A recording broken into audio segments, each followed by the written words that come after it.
Terraria Infernum.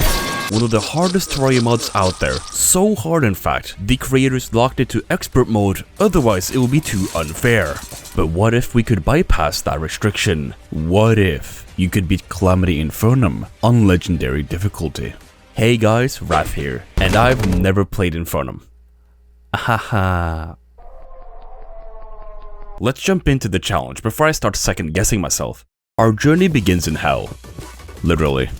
We're playing on the Get Fixed Boys seed, which blends every secret seed into one amalgamation. Bees? Check. Darkness that kills you? Check. Enemies that one-shot you even with endgame gear? Check. Bosses? Fucked. Our first objective is to escape hell and reach the surface. Sounds simple, right? Wrong. I decided to spin a wheel to decide what class I will play for each portion of the game. One for pre-hard mode, and post-hard mode. On my first spin, I got Ranger, which is normally a solid class, but here, where we spawn with only 100 arrows and the nearest stone source is at the top of the world, no. We start mining upwards, and within minutes, I die. And die again. And again. By the 30-minute mark, I've managed to amass 24 deaths. Not good. With each attempt at breaking through to the surface, I managed to scrape together more and more loot, including some ore, which was currently useless to us because we had no furnace. So I continued spelunking, dying to traps around every corner, but after 5 hours of gameplay, I finally reached the surface.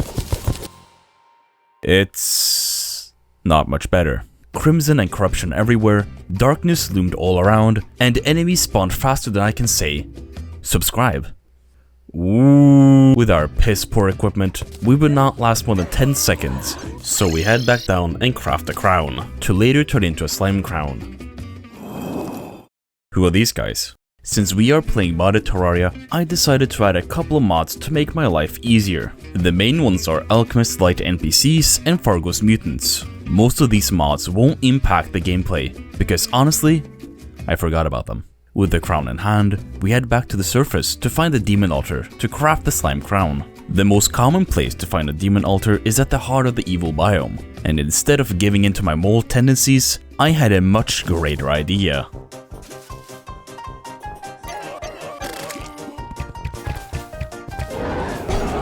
After 2 hours of attempts, I stumbled across a desert temple, an incredible find as we could get the sandstorm in a bottle, completing our trifecta of bottled gases. It took yet another 30 minutes of attempts before I could get inside the temple, and when I finally got to collect my delectable reward, I should have expected that. Upon my return to the desert temple, I was thoroughly disappointed.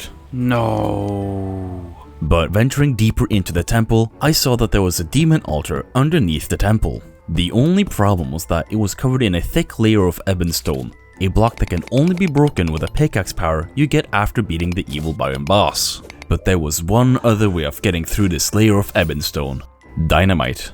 With this fantastic human invention that totally won't later on destroy the world, we get down to the demon altar and craft the slime crown. Now we could finally challenge the first boss of the run, King Slime. I max out our HP, set up an arena, chug a few potions, and prepare myself for a long, torturous boss fight.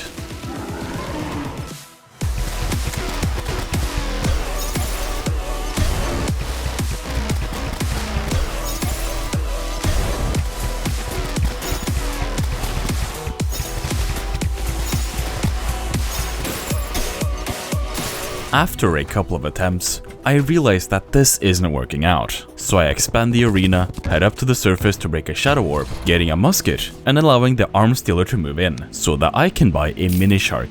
I then fight the goblin army, which would allow the goblin tanker to spawn, and I could reforge all my weapons to ruthless, and all my accessories to menacing, because if all the bosses could two-shot me anyways, what was the point in investing in defense? And with our upgraded gear, we challenged the boss again.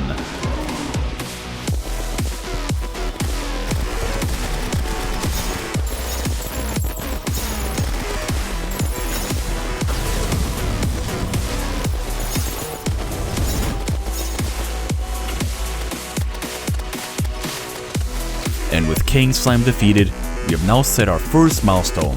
After 10 hours of gameplay, we have defeated one boss out of 47. Great. Additionally, up to this point, I had managed to die a total of 213 times. Even greater. With my ginormous hubris, I thought it would be a great idea to challenge the next boss. It wasn't. Many times I tried challenging the Eye, but every time I got my ass handed to me.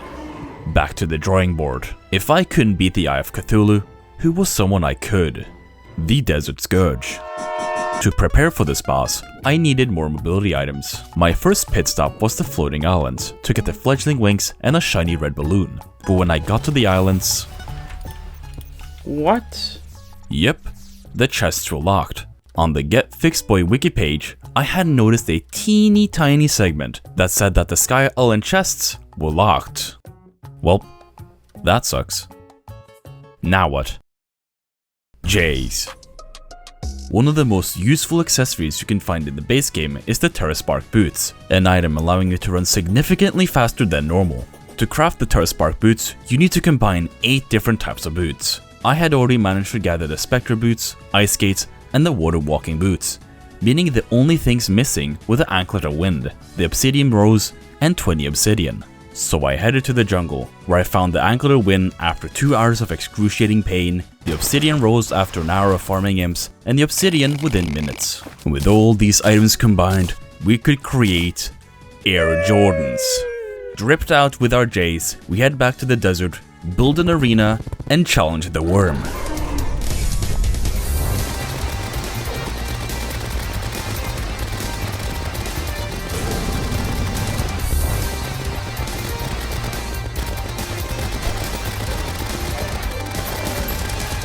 If you wonder why the worm was blue, that's because some of the bosses have a sprite rework on the Get Fixed Boy seed, one of them being the Desert Scourge. When I returned to base and opened the loot bag, I noticed something unusual. I had a Sand Shark Tooth necklace, an item that you only unlock after defeating Plantera, a boss way later in the run. So, why was this item in my inventory? What I didn't happen to catch the first time was that when I killed the Desert Scourge, one of the items dropped was the Sand Shark Tooth necklace. And what I didn't know at the time was that this was an intended feature of the Get Fixed Boy seed, where some bosses drop items acquired later on in progression and others drop joke items. And with that out of the way, I headed to the Sunken Sea to fight the Drunken Clam.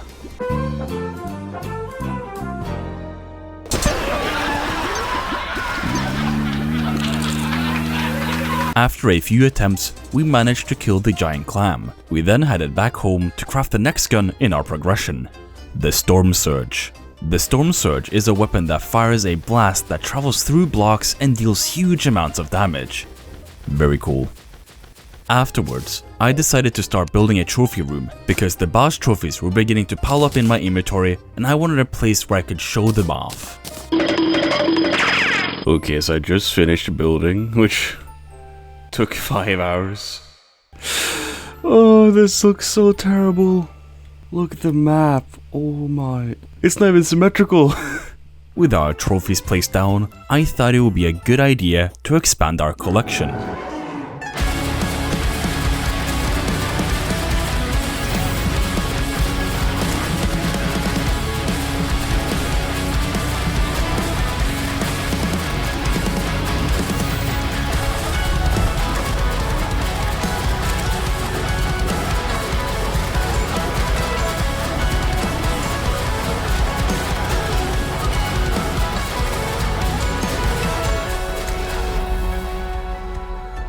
With the Eye defeated, we unlock an essential accessory for the early game, the Shield of Cthulhu. The Shield of Cthulhu allows us to dash in a straight line, giving us immunity frames and damaging enemies. This accessory is great for maintaining our adrenaline and dodging incoming bosses. With this huge upgrade, we can take on the next boss, Krabulon. And this boss is, trippy. This was one of the worst bosses of the entire early game, because I could not see anything. The entire screen gets wobbly, Krabulon becomes extra fruity, and the spores cosplay the epileptic children I threw a boogie bomb at. I thought this was Krabulon's enraged state, because I was outside of the mushroom biome. So I tried setting up an arena there, but that did nothing. This was apparently a get-fixed-boy mechanic, and I don't know what the devs were smoking for them to implement this. But after a while of trying everything, I said, fuck it, and started blasting.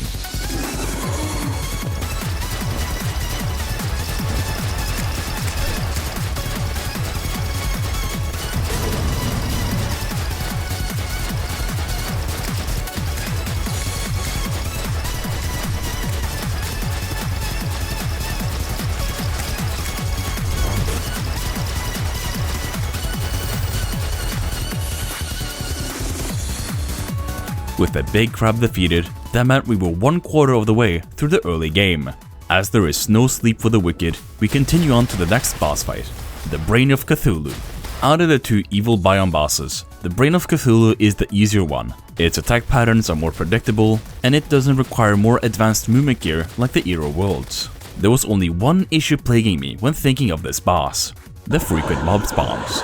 As I stated earlier, this seed has an increased spawn rate, meaning monsters will spawn more frequently during the boss fight. Having these unpredictable factors added to the boss fight will make it almost impossible, which is why we have to remove them. And how do we do that? Walls. The most effective way to keep these illegal aliens out will be to build a wall around the arena, isolating us and the boss. But the monsters can still spawn inside of the arena because of the natural background. But what if we remove it?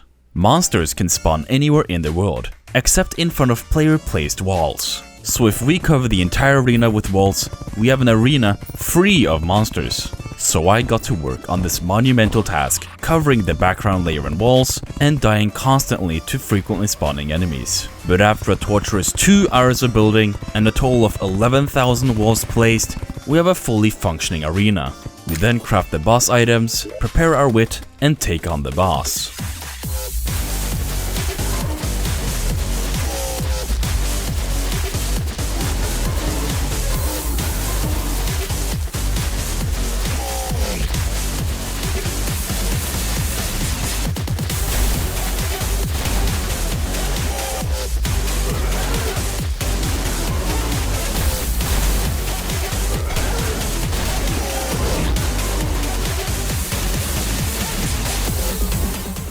With the defeat of the Brain, we could now craft a Deathbringer pickaxe, which would allow us to mine Hellstone, which I never used, as there was nothing useful for me to craft with it. And as this is a boss-oriented game, I moved on to the next one, the Perforator. Similarly to the Brain of Cthulhu, the Perforator has an easier moveset to read than the Hive Mind. Yet again, I craft the spawn item, prepare my wits, and die over 100 times.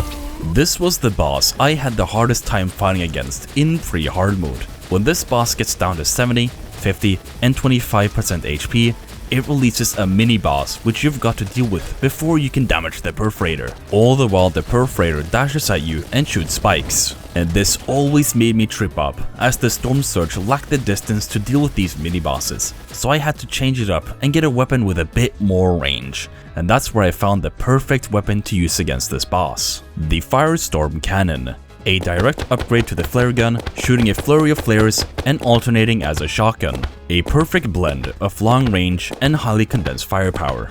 And with our new weaponry, we re-challenged the boss.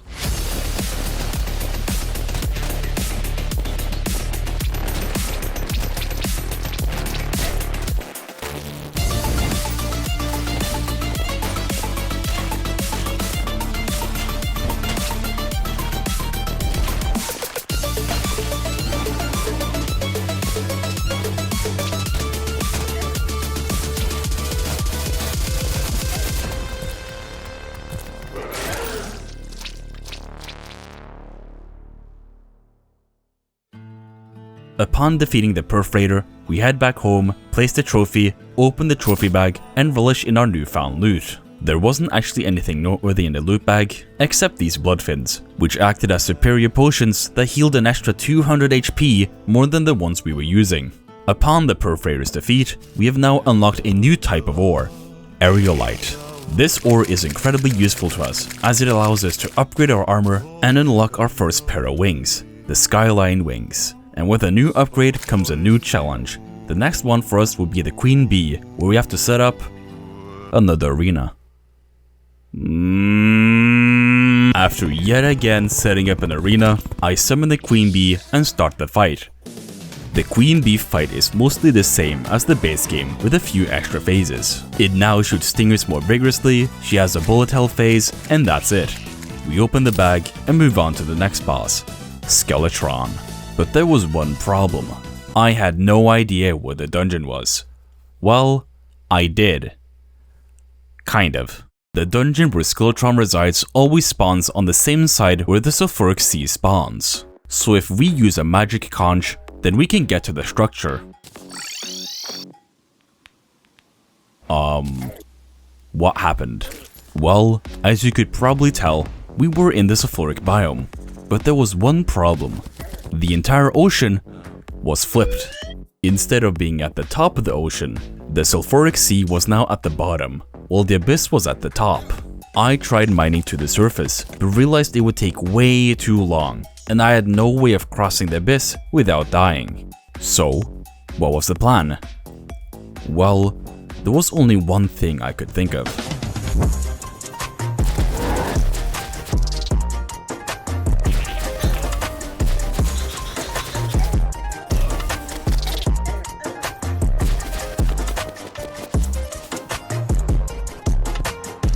Oh my days. I have to make another arena. No, I don't wanna. I don't wanna make another arena.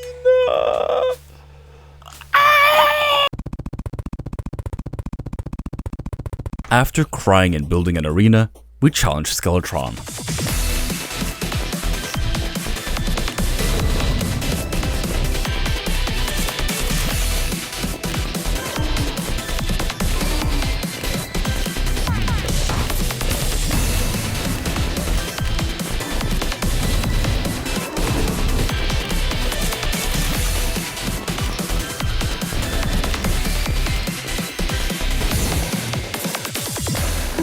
That bonk effect was not edited in. Afterwards, we venture down into the dungeon, open a couple of golden chests, get only useless accessories, and the shadow key that allows us to open shadow chests and get even more useless accessories. Honestly, our armor and weapons were some of the best of the early game. The only other upgrade we could get was after defeating the slime god. But before we take on the slime god, we have to take on another boss, Deerclops. And to take on Deerclops, we have to make another arena. I have lost all my will to live. We then craft the boss item, challenge the boss, bada bim bada boom, boss dead. That meant that there were only 2 more bosses before we could enter hard mode, the slime god and the wall of flesh. Thankfully, I didn't have to create another arena for the slime god, as we already had the crimson arena. So I craft the spawn item, challenge slime god, and die many times.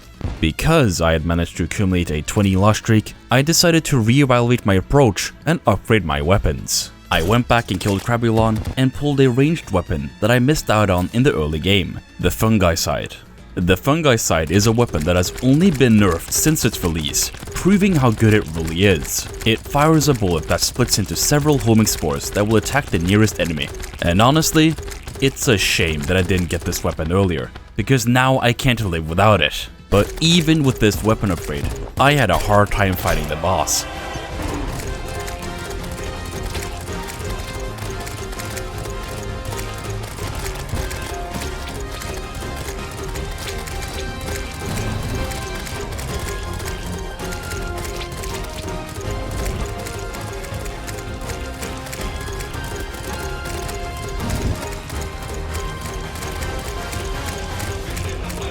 That leaves the final boss of the early game, the Wall of Flesh. A boss that is a literal wall that sweeps across the entire world, forcing the player to be ever vigilant. Fighting the Wall of Flesh is relatively easy, as long as you have an arena long enough. After literal hours of destroying hell, getting murdered by beasts, and placing platforms, we have gotten our worldwide arena. I craft some Statagel armor and attempt the boss, which does not go well. Our damage output was not good enough to stop the boss before it reaches our villagers, so I went back and defeated the corruption bosses, where I got the weapon I desired, the Shade Thrower. The Shade Thrower is a flamethrower that can damage multiple enemies, great for dealing with the multiple health bars the wall has. We then craft a flurry cannon, the last upgrade we'll get in the early game, and with our final setup, we take on the final boss of the early game.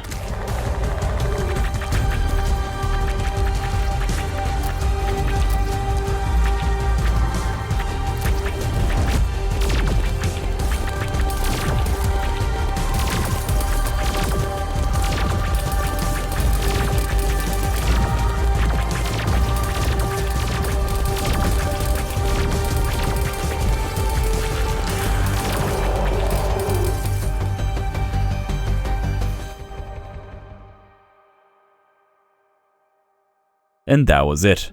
We have successfully gotten through the early game of Infernum, a daunting task that took a total of 69 hours and an accumulated 738 deaths.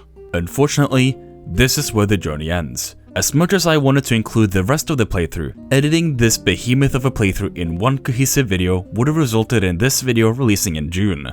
I might stream the rest of the playthrough on Twitch, so if you would be interested in that, make sure to follow me there or subscribe to be notified when the next part drops, because the next part of this challenge is even more fucked.